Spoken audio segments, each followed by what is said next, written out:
Hello guys! Welcome sa aking walang kwentang channel. So nandito na naman tayo para sa panibagong video. Ngayon guys ay na-reach na natin yung pinakahihintay natin na level, yung level 600. So bago tayo mag-change class, kasi yun yung gagawin natin, kaya tayo nagmamadali magpa-level dahil gusto nating mag-change class, dahil nga gusto natin masuot yung ating third wing, dahil sa wakas masusuotan natin yung wing natin na maganda. Kasi nung second wing and 2.5 wing, pangit yung ating option na wing.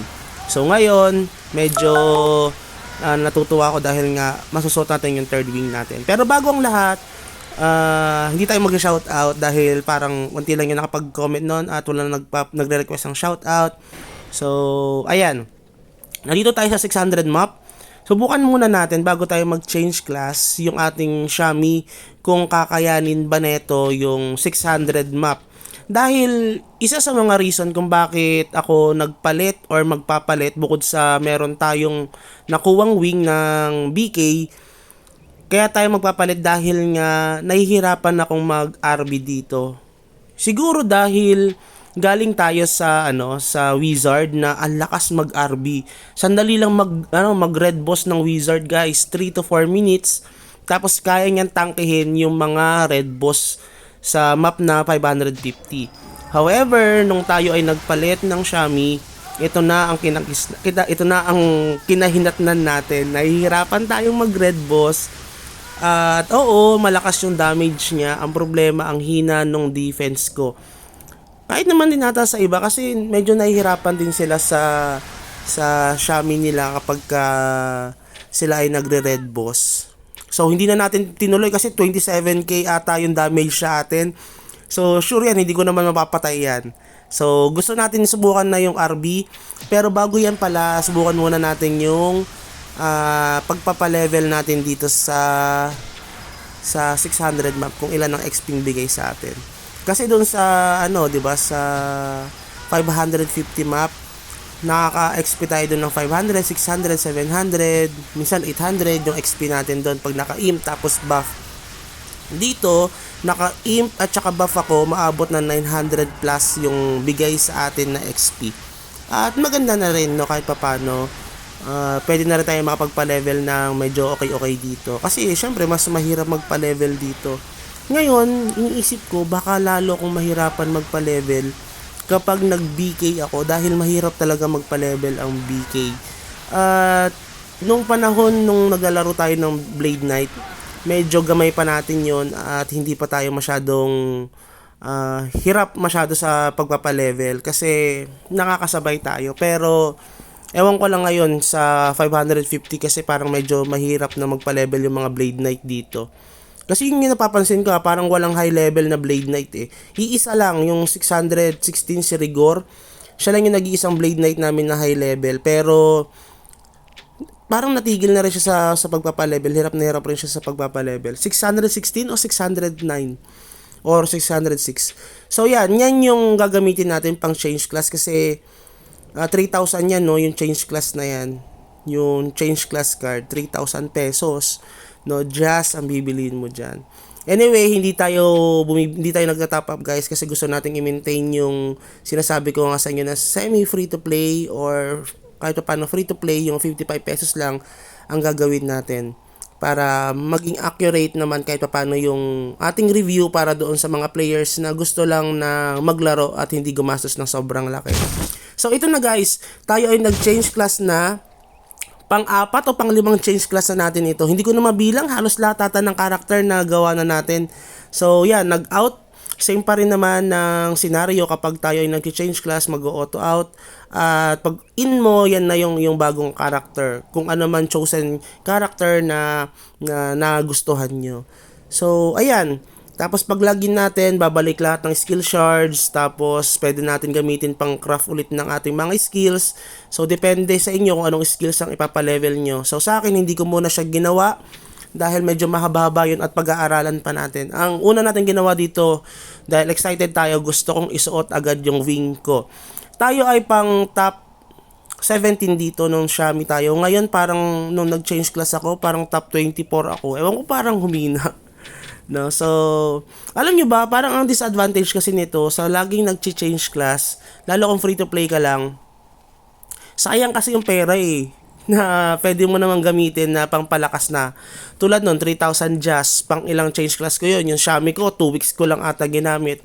So, yung 3,000 na yon na jazz, pwede ko sanang gamitin yun guys na pampabili ng mga items or ng fluorides, 'di ba? Kaso wala eh, masyado tayong maligalig sa pagpapalit ng class. Tapos yung mga viewers din natin na dating wizard, ewan ko kung manonood pa rin sila kung tayo ay nag-change na ng Xiaomi to Blade Knight. At may mga viewers din naman tayong Blade Knight ngayon. So, hindi ko alam. Yun yung isa sa mga disadvantages kapag nag-change class ka. Sa akin na, kasi ako ay nagko-content ng mga ganito. Pero ang advantage naman nun, lagi ka nag-change class, syempre, mapapractice mo lahat ng mga character, magkakaroon ka ng based on your experience, yung pwede mong ma-share dito.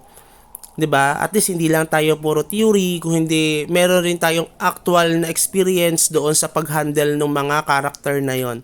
So dito gagawin natin sa Blade Knight natin ay patatasin natin yung agility dahil isa 'yun sa mga gusto ko na kahit paano na mataas yung defense dahil pang tank nga itong Blade Knight na ito. Hindi na tayo pang patayan sa lahat. Pang absorb na tayo ng tank ng damage ng mga mamaw sa atin. Tapos yung set ko kasi medyo pangit pa pero bibili tayo niyan, unti-untiin natin habang tayo ay nagpapa-level. Pero feeling ko medyo mababagalan na magpa-level dito kasi nga ang hirap magpa-level ng Blade Knight. Kayo ba? Guys, yung mga Blade Knight user dyan, please mag-comment naman kayo kung paano ba magpalakas ng ating Blade Knight. Although, syempre medyo mataas na yung level natin. Kasi 144 na server kami. Sa iba kasi, mga bago-bago pa na servers. Kaya minsan yung iba nag-review dito sa mga YouTube vloggers para kahit pa paano magkaroon sila ng idea. So, ito na guys, yung pag nag-level 600 kayo, ito na yung Blade Knight natin. Pwede kayong mag-subscribe para, or i-hit nyo yung notification bell para kahit pa paano maging updated kayo sa mga Blade Knight reviews na gagawin natin dito sa ating MU Monarch na nilalaro. At kung may mga questions kayo about sa mga previous characters natin, just like Blade, Wizard, DL, STR, DL, Charisma, Agi, Elf, kasi nag-Agi Elf din tayo, pero hindi tayo nag-change class doon, ibang character ang ginamit natin. At yung Xiaomi, yan yung mga may experience tayo. At kapag nagtanong kayo, pwede natin sagutin based lang syempre doon sa mga understanding natin at doon sa mga nagawa natin doon sa character na yon. So, yan yung ating character. Wala masyadong happenings sa character natin kasi ginagamay pa natin. Pagdating naman doon sa mga sa master talents natin, separate na video na lang natin kung anong gagawin natin kasi parang mag-experiment pa ako. Syempre ayoko naman mabigyan kayo ng hindi magandang na reference. Kahit pa paano sana may reference kayo maganda. Pero syempre for the content lang din, lahat ng mga gagawin natin na experiment dito sa ating Blade Knight ay ating i-content para kahit pa paano. Alam nyo na, kunyari, pangit yung ganong build up para sa akin, 'di ba?